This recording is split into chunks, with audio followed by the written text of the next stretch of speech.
It is said that careers are never completed, only abandoned. And that is true. And as my career in law will soon draw to a close, my thoughts are on days before I became a lawyer. The thing is that I didn't have to go to law school. It was kind of a rebellion thing. Mom thought I should become a baker, work in a bakery. And Dad thought I should join the Navy and become a frogman.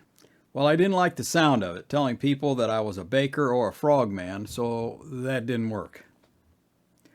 Law school was kind of a personal dare kind of thing. I looked around at all my friends, the stuff they were doing, and they just didn't show any imagination or adventure, just pulling down paychecks. Some smaller, some bigger. I didn't select law school because a career in law was some guarantee of financial success. There are plenty of poor lawyers. I thought of law as a means to help people, but over time I've discovered that lawyers are not always helping people to achieve justice. Law school turned out to be a series of classes that constantly were exercises in boredom, but required a wealth of reading and preparation for class. And that the classes, they were in the Socratic method. That means that students randomly took turns reciting cases and being subjected to a stream of questions from the professor. Final exams were usually 3 hours of responding to a handful of essay questions picked by the professor, who was always trying to conceal the series of issues to address. Well, that worked beyond 4 semesters, but all things eventually run their course, and your mind starts to wander, and so did mine. Oh, I studied without end until graduation, and I reached a point where I needed a side challenge. Something different, something that required more than book smarts. Robbing banks seemed to fit those requirements. It was back in the 50s, and it was a simpler time. People I knew believed in America, and they believed in God. They could not ever really expect that America might collapse and God yet survive.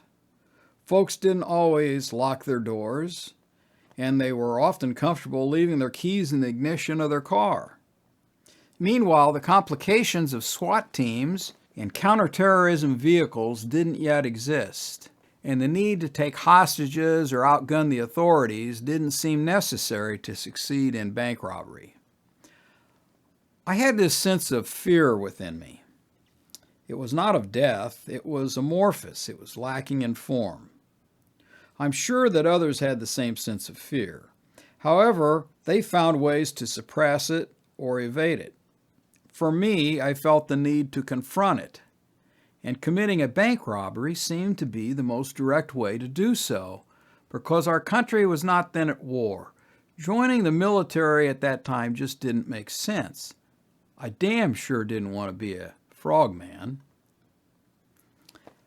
I had no intention of going on a spree of robbing banks like Pretty Boy Floyd or Machine Gun Kelly or Bonnie and Clyde. They all ended up being in jail or dead. I liked neither of those options. The bank robbery idea had been in the back of my mind for quite a while, actually.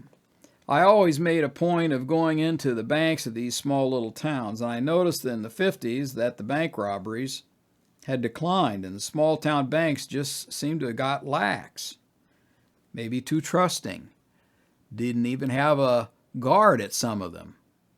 Maybe that was a recession kind of thing, money on the payroll. They didn't need some old guy in a uniform with a gun on his hip. Well, not even a closed-circuit camera or a button hardwired to the police department.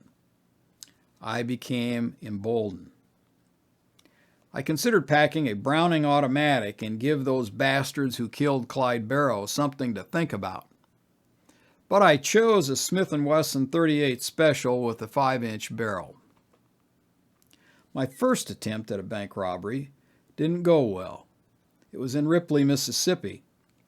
About 2 o'clock in the afternoon, only the bank manager and a lady working at the teller window. I hustled into the bank lobby, pulled out my revolver, and announced that it was a bank robbery. Well, damn it, the lady teller passed out. She took one look at me and my gun, and her fear-soaked body just dropped. Out cold. The bank manager got down on the floor to tend to her, and then he looked up at me and he said, "Look what you did." It was a bad start, and I turned and ran. Didn't get one red cent, nothing.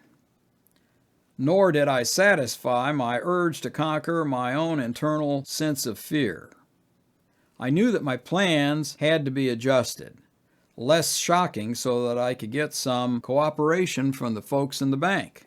I needed to come away with some loot, too. Otherwise, I wasn't really a bank robber, not even a part-time one. I finally figured it out, and I had a rock-solid plan. Fail-proof, I thought. So the next bank was a Picayune, Mississippi one. I figured out that the Piggly Wiggly grocery store had made a big deposit about 9 in the morning every day. And folks around Picayune were just busy getting their day started, so they wouldn't be lingering around the bank lobby. Roland Lipsky, the bank manager, would be sitting at the table behind the teller counting out the Piggly Wiggly deposit, which was almost always the biggest of the day. And Bonnie, the teller, was usually filing her nails and waiting for a customer to come in. A heavy morning rain had begun to come down, and the street was empty of people for this time of day. Washed with the fresh rain, the street took on a look of readiness for whatever may come. The weather was my unexpected accomplice. Into the bank I confidently walked. Sitting at the bank teller window was Bonnie. She had that soft feminine quality that could be noticed 50 feet even in a fog. She had the soft features and the blue eyes. I went up to the teller window and quietly I told Bonnie not to panic, that I was hired by the bank insurance company to test the security of the bank.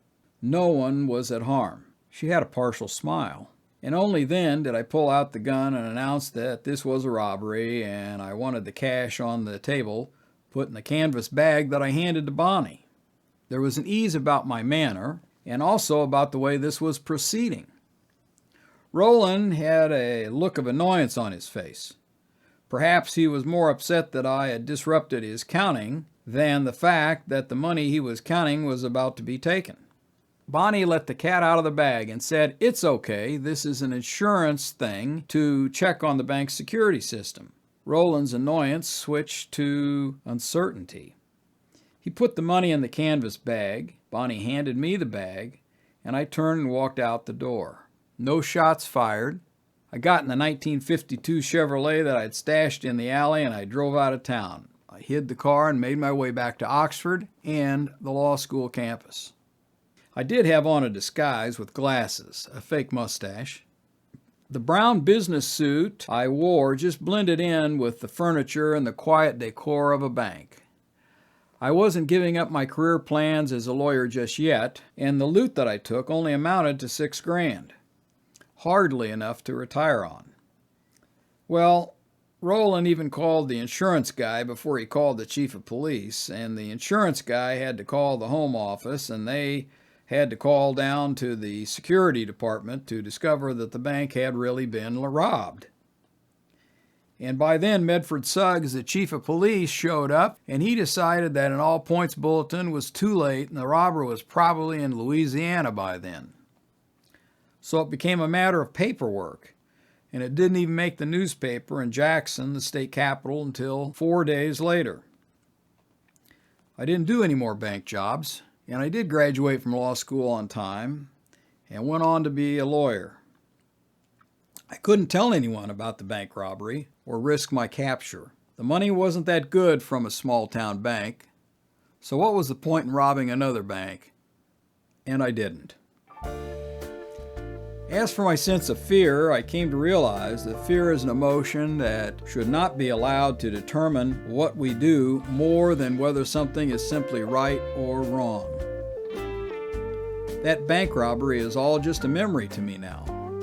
The only thing that I have left as a reminder is that brown business suit that hangs in my closet.